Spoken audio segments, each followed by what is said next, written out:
You're listening to the Content Sales Podcast, the show all about how to create content to attract, convert, and keep your ideal clients. Welcome to episode 249. I'm Susie Daphnis, and here is my co-host, Michelle Falzon. Hey, how are you? Hey, Susie. I'm very well, thanks. Although I'm really wondering, Susie, how the heck did it get to be November? Isn't this like March or something? I feel like it should be March because there's a lot of things that I've just blanked on. Like, I don't know where this year's gone, but here we are. And November's a wonderful time, especially here in Australia where we're based. It's just coming into summer and everything is blooming and it's blooming awesome. Blooming awesome, mate. So yeah, as this episode goes to air, we're well into November and the end of the year is just around the corner. And we highly recommend that you start planning your next year in November. And that way you can hit the ground running in January. And today we're looking at a very specific part of your planning process, and that's planning out your social media calendar. Yes, I'm very much looking forward to getting into this, Susie, because not having a forward plan for your social media is one of the biggest reasons that we can feel overwhelmed and confused about our social posts. And it's such a valuable avenue for most businesses in terms of attracting, converting, and keeping new customers. That is our social media channels. Really, this is a must-listen episode. So for anyone who is getting on with their big picture strategic planning for next year now, which, like Susie said, we highly recommend, we've also got our last episode. We're on a bit of a planning bender right now, and I want to make a quick mention of that here right at the start of the show. It's a good sister episode to this one, and that's episode 248, Why You Need to Plan Next Year Now. And like I said, it's a great companion to this episode. It's got tons of help and advice for you to make the most of this November and every November thereafter, and to get some important foundations in place for a successful new year. So definitely check that podcast episode out. And November is a great month for planning inside of our mastermind. We spent a whole day in person planning out our marketing campaigns for the next year inside the Her Business community. We have a half-day planning day where similarly people are mapping out their next quarter. So no matter when you listen to this episode, though, or the last episode we referenced, you can use the planning frameworks and the tips and advice that we share really at any time to get yourself really organized, because it's always a great time of year to plan. But we found that if we don't make the most of November, then suddenly we're on to the holidays and suddenly it's the end of January and you're wondering what the heck happened. So I want to pick up on something that you said, Michelle, and that's about not having a plan for our social media being one of the root causes for struggling with social media, because I really believe that's true. And having a social media calendar not only helps with keeping things consistent, so you're ghosting people, but it also allows you to be more strategic about your content and what you're posting when. And we're all about strategic content marketing right here on this show. So when you have a plan for your social media content, you can ensure that you are hitting all your key objectives throughout the year, like promoting the launch of any new product or service, or building relationships with your audience, or sharing valuable content that demonstrates your authority and expertise. And having a plan is such a huge time saver. Now, while putting together the plan may take a little bit of time, the habit of having a plan is a real game changer. And it doesn't have to be complex, as we're going to discuss here in this episode. When you have a plan in place, you actually spend less time scrambling to figure out what to post day to day and more time focusing on what really matters in your business, what really moves the needle. And it also means that you can enlist team members to support you, because what needs to be done is clearly laid out when you have a plan. Now, whether that's a virtual assistant or a marketing person on your team, or an external contractor or consultant that you hire to help you, you may even have a number of people working on your social media, from graphic designers to video editors and copywriters, depending when you are at your business, where you are in your business. But enlisting other people to help really helps when you have a clear plan. Now, whether you're getting started out and maybe you're the person doing it all, or you're handing part of the process off to one person, or you've got a bigger team working on your content, having a social media calendar is key to being efficient and effective with your posting and meeting your goals. So, for example, on our team, we have 4 people who are involved in our social media posting. Now, that is not their full-time role, but 4 people touch our social media before you might see it. So I set the strategy and the overall direction, and I make sure that it aligns with our bigger goals and our tone of voice and our style. There's also a copywriter, there's a graphic designer, and then there's someone who updates the calendar and our project management software and schedules and posts the content. So having a plan is key for us to see the whole process work smoothly, because we actually post very frequently, at least once a day. And that doesn't just happen by accident. That happens because it's all thought about strategically ahead of time. Now, you don't need to have that many people working on your social media, and perhaps you won't, but these are people on my team. They're working on other things, as I mentioned. So our copywriter would also be writing newsletters and emails and sales page copy, etc. But one of the things she does is also she has her head across most of our social media post copy as well. So whether it's a team of 1 or 100, the plan, in my point of view, is an essential part of having success with your social media. Absolutely. And, for sure, a plan saves time. And the flip side of that is also true. Without a plan, social media can end up being a huge waste of time. Like you could put a ton of effort and cost and time and headspace into something and not only be no better off, you could actually be substantially worse off because there's a massive opportunity cost associated with whatever you're putting your time and attention on. And my big concern is that a lot of small businesses spend way too much time on posting on social media that isn't going to do anything for them. And when you're just putting your time into something where there's just no return, that's costing you. It's costing you time you could be spending getting sales and having an impact every single day. So many business owners are posting on social media without really understanding what they're trying to achieve with each and every post. And one of the most powerful ways to approach this is by thinking about the conversion job of every post. This is what you want to be building into your plan. And this gets back to a mantra that I've used for almost 2 decades, and we love using it here on this show, and that is no content without conversion. No content without conversion.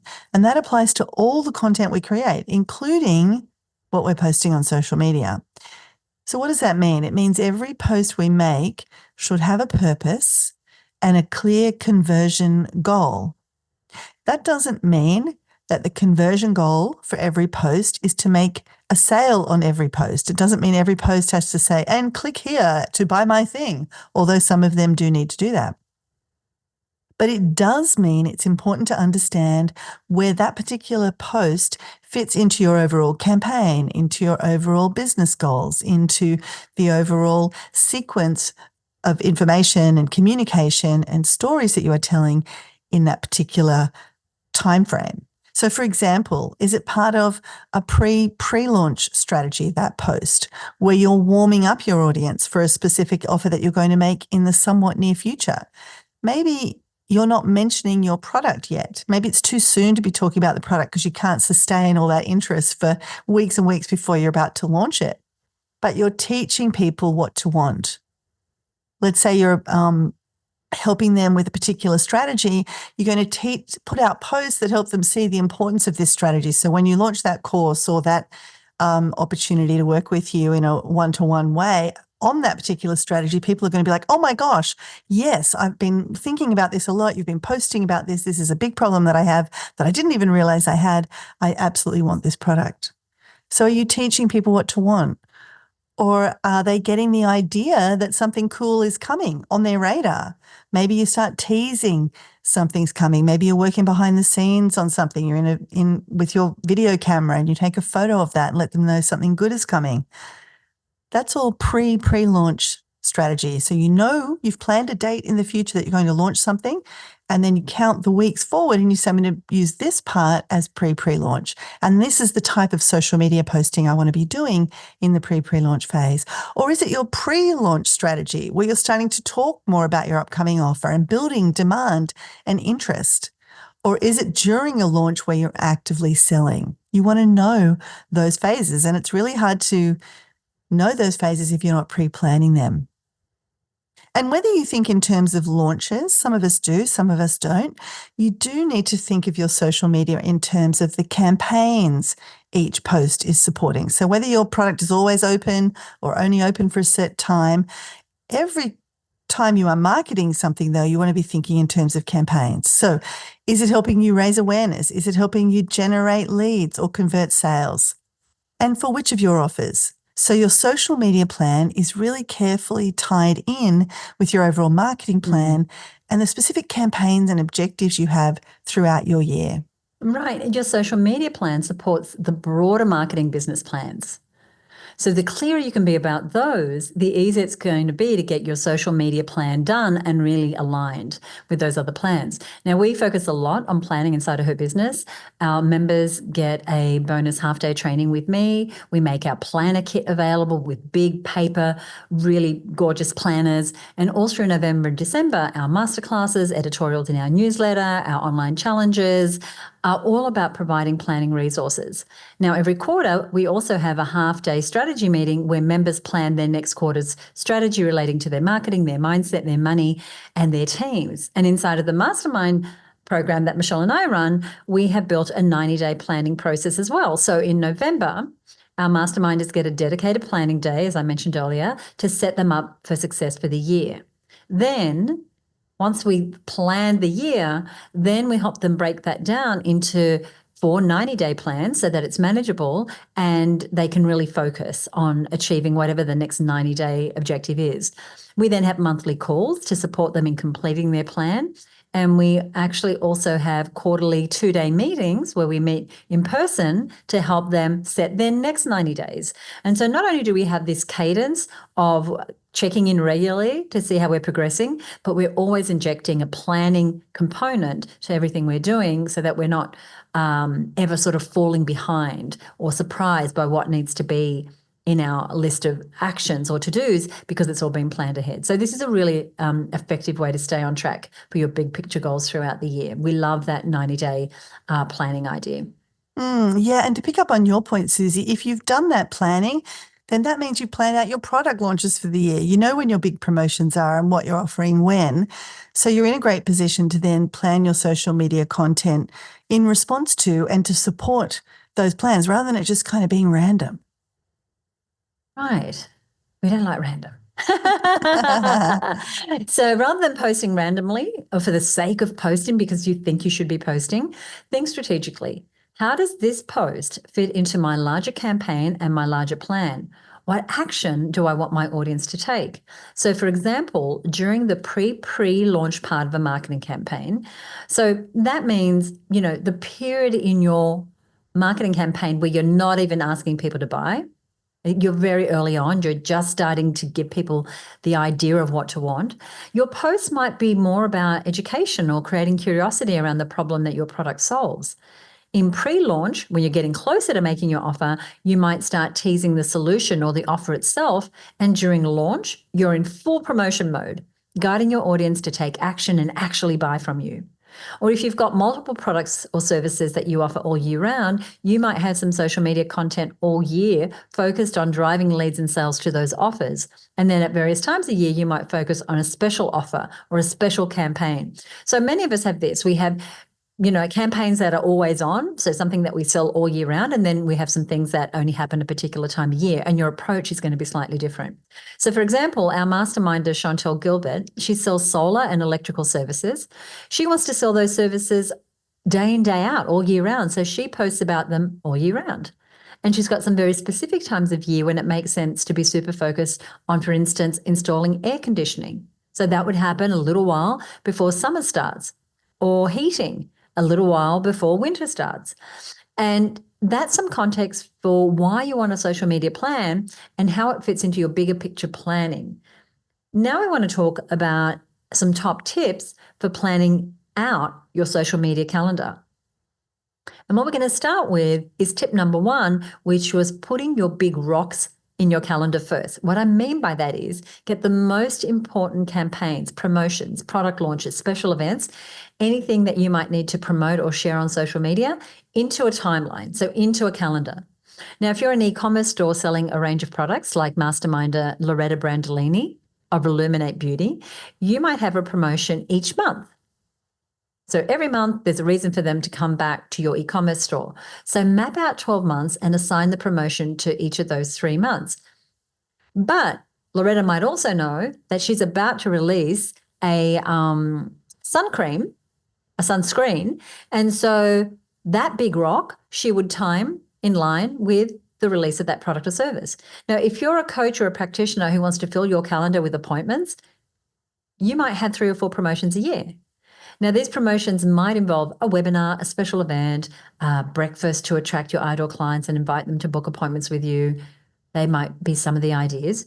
You want to get those 3 or 4 big promotions on your social media calendar first. Other big rocks might include special days or dates. Let's say you're celebrating your 10th year in business in the next year. That's something to get on your social media calendar because you will want to build some posts around that for sure. Or let's say you work with women like Susie and I do, and you want to do something special around International Women's Day. Or maybe you do well making an offer on Black Friday. You want to get all of those important big rocks into your social media calendar as well. Then once you've got that first pass of the big rocks, it's time for tip number 2 for getting smarter with your planning out of your social media calendar. And that is to figure out how much time ahead of these big rocks you want to be posting on social media about it. So you see how the big rocks go in and then everything comes from there. So if you're doing a monthly promo, you might decide that you're going to make week 1 of each month the teaser week, where you start to hint at what's coming and sharing quotes or content that helps people get this specific topic or problem or approach on their radar and top of mind. And then on week 2, you announce the promotion start date and you start building anticipation that it's coming. And then week 3 is the promotion week, where you're sharing all the good specials and the savings on offer. And then week 4 might be all about sharing stories from buyers of the promotion and showing proof that it was such a great deal and creating a bit of FOMO for those who missed out, because guess what? They're going to jump on the promotion when it happens again next time, or the new promotion next month, much faster. So you can then repeat that cycle again with the next promotion the following month. Yeah. And so Michelle just gave you a really great framework on week 1 to week 4 of any monthly promotion. So I encourage you to just back up and make a couple of notes about that. Now, if you're someone who doesn't do a monthly promotion, but you do, say, 3 big campaigns a year, you might need a longer runway, a longer lead up. So you might have something that you're doing in April, in July, and October. So you might decide that you want to be creating your social campaign for April offer as early as January or February. Here, you're teasing behind the scenes images of you creating something new, some new content, or you can't wait to share with them, or a personal story. So you're getting this topic on people's radar and they know that you're passionate about it. They know something's coming. And this all builds the story for when you actually start speaking more openly about the fact that there's a course coming that might start happening, say, in early March. And then by the time you let people know they can register and how there's a ton of interest, right? So you're starting to sort of pick up speed, but you start, as we said, a couple of months out by just starting to pepper your communications with something that's going to pique their interest. So a big tip here is that the format and timing of your marketing approach may vary, but the thing that remains the same is that you want to figure out how much lead time before that big rock that you want to be creating social posts about it. And what that lead time is doing, teasing, curiosity, building expectation, announcing, opening, etc. Then once you have those 2 things done, tip number 1, adding in your big rocks to your timeline. Tip number 2, adding in the lead time leading up to those big rocks. This is where tip number 3 comes in handy, which is to make some decisions about posting frequency. So that is, how many posts on each of your social media platforms do you want to make each week? Now, there are many, many ways that you can approach this. Some people make 1 post a day. Others post several times a day. The key is to find what works for you, both in terms of effectiveness in your market and also what you accomplish. Now, posting 3 times a day might get you more results, but if that's just not possible right now with the resources and time you have, then post once a day or twice a week or whatever you can manage. If blog is part of your social media that you're using, again, you might do 1 or 2 a week. You might do 1 a week. It really depends on what you can manage. The main thing is to establish a baseline for the standard times and the number of posts that you're going to make. Right. And now your social media calendar is really starting to take shape. You can see those big rocks, the promotions, the campaigns, the special dates. And you can also see the lead times. How much before that date or opening of my promotion am I going to be wanting to post? And you're starting to see how many posts that you've got that you can allocate to telling that story. If you've decided I'm going to make a post today, then you can start to look at the lead time and say, well, in April, I want to be posting about this thing that's happening in May. Now I can see the available slots that I have in my social posting calendar to speak about this, to share information about this. So you're in a really good spot. And that sets you up nicely for our tip number 4, which is to work your way through the calendar, starting at the earliest dates and allocate a purpose and high level to each of your posts. So imagine you've got those big rocks in and you know that you want to start posting about certain things at certain times.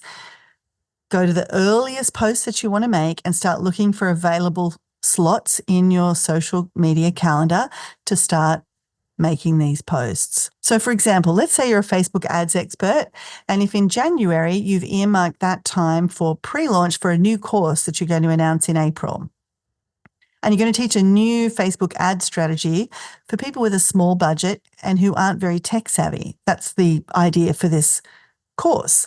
Then you want to think about how many of your daily Facebook posts in January you want to dedicate to paving the way for this announcement. So let's say you've decided I'm going to do a personal video story every Monday. Then when you look at your calendar in January, that first Monday in January, you could think about a personal story that you can tell on that very first Monday that really starts to pave the way for your course. Maybe it's about the growing number of people that you've noticed with small budgets who are not getting traction on Facebook and how it's like burning their money, and how you've started the year committed to helping make a difference in this area. Now, you know you're heading towards the course, but what your audience is hearing is something that's also needs to be true, which is you are dedicated to making this change and you are starting the year making a difference. You're putting it on their radar. And then you might decide I'm going to do another personal video story on the second Monday of January where you mention a specific client and his or her predicament. That is that they had not a lot of tech savvy, not a lot of budget, but that you were able to make a real difference to them, and that you're mad about the fact that so many small business owners are in this tight spot, and you've hit on an idea that you think could make all the difference for them. Now if I'm following you, I'm thinking, what is this? And then for your third Monday of January, your personal story you could share could be some excitement like, Eureka, I've got it. I know exactly how I'm going to do this to help so many of the small business owners who've been telling me and responding to my posts about this, that they've got a tight budget. And then you can do that with various other types of posts that you're making as well. A funny meme of someone lighting their money on fire and saying that's what buying Facebook ads is like for people. So you see how even though it's January and you're only starting to tease the idea, you know exactly the kind of thing to be posting and exactly how to get people interested and on topic for you. So when you do this exercise, you might find there's a lot of crossover. You are in pre-launch in January for your April course on Facebook ads for people with low budgets, but you also have a short promotion happening in February where you do a special one-day Facebook ads for beginners training that you charge $1,000 for. And you're going to launch 5 Facebook ads mistakes lead magnet in late January and do a webinar in early February to promote that, right? That's totally normal, that we can be in a pre-launch state for one thing and in a pre-launch state for another, and even in a launch state for another offer. In this case, you want to think about how many of your standard posts you will give to each one of these stages and how many, without like tripping over yourself or confusing the audience, you can manage for those different, what's in pre-launch, what's in pre-launch, what might be an open cart. So you might give 30% of your posts to pre-launch of the April offer and the balance to ramping up for your February event and promoting your lead magnet in your webinar. And you could even consider adding in some additional posts, like a few days before the webinar, you might increase your posting frequency with some more urgency posts about your webinar. It's coming soon, don't miss out, 1 day to go, et cetera, et cetera. Right. There's flexibility there. And you're also relying on some fundamental structure, which that's what planning is so good for, that helps you take the complexity out of this process. So you're really demystifying all these many decisions that we can feel like we have to make with social media posting. It just feels like thousands of decisions. Really, you're just boiling it down to just a few decisions. What and when are my big rocks, the things that are going to lead to sales and meeting my financial targets and the other big goals for my business? What are the phases of those promotions and over what time frame are they going to be happening? That pre-launch, etc. And then how am I going to use my regular posting schedule and format of my post to tell the relevant story about each of the relevant big rocks at the relevant time? So once you've got that mud map of what you're posting when at a high level, it's time to go into production mode. Writing that blog post or finding those memes or creating those interactive questions or getting those videos made, etc. But the great part is that now you've got at least the next 30 days and ideally the next 90 days mapped out like this, that you can start looking for efficiencies. So if you do this in November for your January posting, guess what? You're a little bit ahead. There's some breathing room. You can start thinking, well, look, if I write this blog post, I could also make that the script for the video.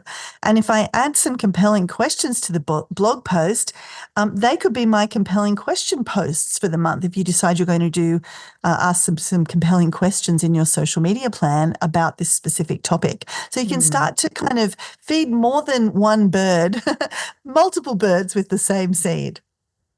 Right. And it's only when you can allow yourself the space to look at that year ahead, to look at that longer period of time ahead and look at how things fit in strategically, that you start to see those opportunities of how I can do this one thing and make it multiple things. The other thing that we do, because we have a sense of what our calendar looks like, say for 2025, we know what our big promotions are, we know what the themes are that we're going to be talking about each month. As you're out there in the world, you start to see inspiration. You start to see a social media post that you're like, oh, if I just changed this and that would work for me in this time of year when I'm going to be doing this. There's so many advantages to really planning out, because this is where the time-saving part can really come into full effect. Using that one piece of content source to repurpose into several other pieces of content means that you can create that blog post, that video, or whatever, with that in mind. And if you need to make multiple videos for your social media calendar in the next 30 or 90 days, you can batch those videos together. You can set up your iPhone, get your hair blowed out if you want, record several videos in an afternoon just changing outfits. Or if you hire a film crew, if you had the opportunity to do that, that could be more cost efficient, because you're there to get it done. But you don't have to go to that expense. It's totally up to you. The important thing is that you look for ways to batch this content. Now, you might devote another afternoon to batch creating 4 blog posts that you need this month. So rather than going, oh my God, another week, another blog post needed, you can get them all done for the next month. And then another afternoon or morning to find, say, 16 great quotes that you can pull out of those posts and turn into images. One thing that I like to do, and I'm not as consistent with it as I want to be, but future goals, is to just have one day a month that is a content production day. And that is the day where I'll do my writing, my recording, and creating the content that has already been pre-thought. Now, that doesn't mean that I don't have to sort of dive in and do some other pieces of content, but just seeing, again, while we're looking at the new year and it's reasonably clear and we get to design it, could you put aside that afternoon that we just mentioned, or the day, to do your social media planning at a deeper level where you're creating the content? Or can you brief a team member to take a blog that you've written and then turn it into these various other things and so on. So whatever your calendar looks like, there's going to be efficiencies where you can get your plan to the level of detail we're talking about in advance for the next 30, 60 or 90 days. Any one of those is going to be a great opportunity for you. So our top tips are, number 1, big rocks in your calendar first. We do this first, getting all our promotions, special events, anything we want to promote into a timeline. Number 2 is figuring out how much time ahead of these big rocks you want to spend posting on social media and what phases of the campaign, for example, pre-launch, etc., they are in. Number 3 is make some decisions about your frequency of posting. That is, in general, how many posts on each of the platforms do you want to make each week? And number 4, work your way through the calendar, starting at the earliest dates, and allocate a purpose and high-level idea to each of your posts in relation to the relevant big rock and phase of the campaign that you plan to be talking about at that time. Plus, we kind of mentioned in there 2 bonus tips, which I loved, which was looking at your calendar for where you can create source material that you can then repurpose in other places. So when you get that bird's eye view, it becomes clear how you can use one idea or one blog post in multiple different ways. So repurposing. And the other was batching, right? Batching the production of similar posts and forms of content once you've done those other important steps first. And you want to do those important steps first. You don't want to go and just like think about 20 random ideas and book a film crew or get in front of your iPhone for the day and then try and wedge it into your calendar in reverse. That's getting it back to front. So I know everyone talks about repurposing and batching, but I think the key here is you only move into thinking about that once you've got that strategic social media calendar in place. This is the smart way to do it, and not before. Starting with what can I batch and repurpose can mean you end up with social media content that's not connected to your marketing plan or your goals, and that's a great waste of your time. Yeah, and we know it takes time to plan and that we never follow the plan perfectly, but I know that it's much better to have planned than not have planned at all. So we do hope this episode is inspiring you to start social media planning, or maybe you do that already and you've picked up a few tips or ideas that can help make your planning more strategic. Now, in today's show notes, we've included all the links and resources to things like other podcast episodes that are relevant if you want to explore today's topic a little further. You also want to check out several other episodes that help you plan, including the one Michelle mentioned earlier, our hot off the press, episode 248, which is why you need to plan next year now. But we've got a few others that are going to help. And in particular, we're going to put links to episode 195, which is stacking momentum with your annual marketing plan. That's a real good one. So stay tuned for that special link to the show notes, and I'll tell you where to get that in just a moment. But first, we love doing this show for you, and we love to get it out to as many women as possible. So we would love it if you are taking anything away from today's episode, then leave us a rating or review on Apple Podcasts. We have over 100 5-star reviews, and we would love to add yours to it. So I want to give a quick shout out here to Ren Benedicto, who listened to a fabulous episode with one of our wonderful mastermind members, Sue Bell, and it was about the power of plain language. Great episode. We'll put a link to that in the show notes. Highly recommend you listen. She said 5 stars, actionable, insightful, and always something new to learn. She said the podcast is so smart. Ever since I listened to the episode about the power of plain language, I knew I had to add this podcast to my weekly playlist. I always want to walk away with practical insights I can't wait to try in real life. So that is Ren Benedicto. Thank you so much. And it's one of our listeners from the United States. Now, anything we've mentioned here on the show can be found at our show notes, where you're going to find those at herbusiness.com/social calendar tips. herbusiness.com/social calendar tips. Michelle, what have we got coming up in the next episode? This is an interesting one. So we all know that creating community is awesome. And we often think about that after someone has bought from us. How do we build community inside our membership? How do we build community for the people taking our course, etc.? But there are many fast and free ways to create community during your marketing phase. And when you can create community during your marketing, that is before people buy from you, oh my gosh, that fast tracks people's ability to know, like, and trust you. It helps you get better conversions and results. It helps your current clients actually help to sell your new clients to buy from you. And we're covering 5 of these fast and free ways to create community in your marketing in the next episode. And that's coming up 2 weeks from now. If you don't already subscribe to the show, hit the follow or subscribe button wherever you are listening, and we'll see you back here for that episode. Michelle, anything you want to say before we go?